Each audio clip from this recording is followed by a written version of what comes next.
chiremba imboti batsirai kuti iko ndimakanyaso makambonyaso ita muchamunyurududu panyaya dzake handiti ndizve titaurire kuti pasi pemvura apa makaona chini. Right, yes. Chekutanga chatinofanira kuziva pamusoro the meaning of death kuvanhu vatema, religion yedu yechivanhu. Muchaona kuti religion yechivanhu ine two types of living people. Kune the living and the living dead.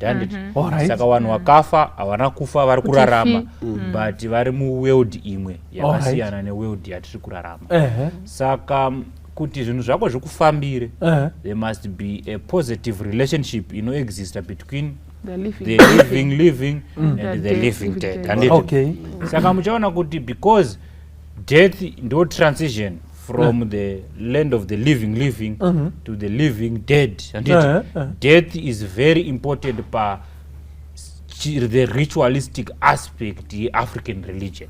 Panyaya ye death apa pa processes osarasa death apa ndo panwe mudzi wechivanhu, because nyaya iripo ndeyekuti ndo pane transition point from the living to the dead living. So nyaya unveiling the tombstone iri part of my death rituals. Zvinosiyana zvichienderana nemarudzi kuti marituals aya anoita sei, but tichitaura mucontext yedu yechivanhu handiti yechishona, muchaona kuti paguva remunhu handiti ndo panonzi pamusha wake, ndo unonzi musha wemunhu handiti.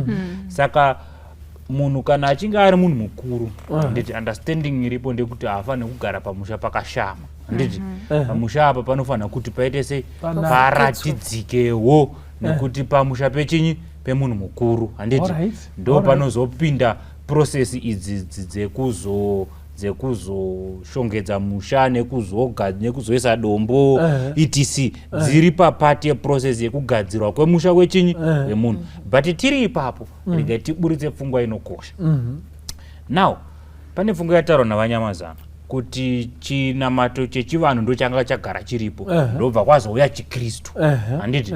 Now zvimwe zvakaitikawo ndezvekudai so ndezvekuti makristu paakagamuchira chikristu handiti ndizvo havana kusiya maonero nemaitiro avaiita kuchivanhu. Asi chakaitika ndechekuti chivanhu chakashandurwa muchana kuti chive compatible nechikristu, nekuda kwekuti kwane mazita matsva, hakusisina midzimu, kwana Jesu, kwane vasande and stuff like that.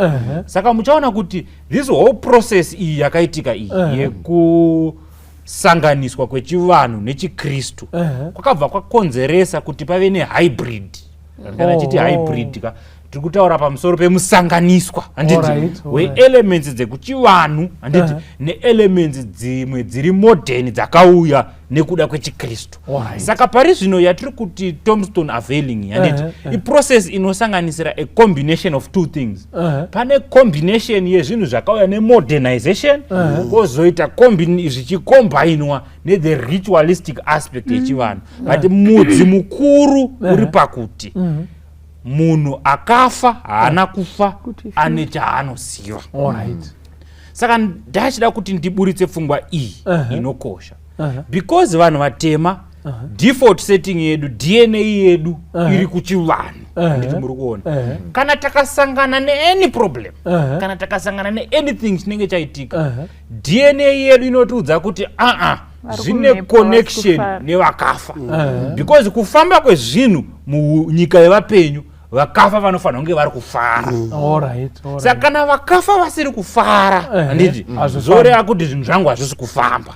Saka kazhinji chakumotivheta vanhu kuti vachiinvolvwa mutombstone unveiling inyaya yemaproblems handiti, kuti amai vangu vakafa 2001 handiti ndaita dambudziko rekuti ndiri kunetseka pakuroora, ndobva ndanzi aiwa dambudziko iri mai havana kuitwa sei, havasi kufara. Saka iwe chenda unotsvaga hama dzamai vako dzeropa, in other words chenda unotsvaga agnostic kin yavo, handiti muri kuona vanhu vane connection navo muspiritual world, handiti wanovatsvaga ivavo vane connection navo muspiritual world, moita process idzi dzekuapiza mai vako, kana vachinge vaapizwa iwewe zvinhu zvako zoita sei, zvofamba. Iyoyo belief iyoyo haizi compatible zvachose nezvatinoverenga mukati meshoko raMwari. Saka iyoyo pfungwa iyoyo inofanira kuti iburitswe pachena, kuti kazhinji motive inotungamira vanhu especially vari kurarama mumodern era ino yedu ine kuti vaite zvinhu zvakaita saizvozvo, handiti inyaya yemaproblems, ende inenge iri a solution to a problem, vachiti kana takagadzira makuva evanhu vese zvinhu zvangu zvinofamba.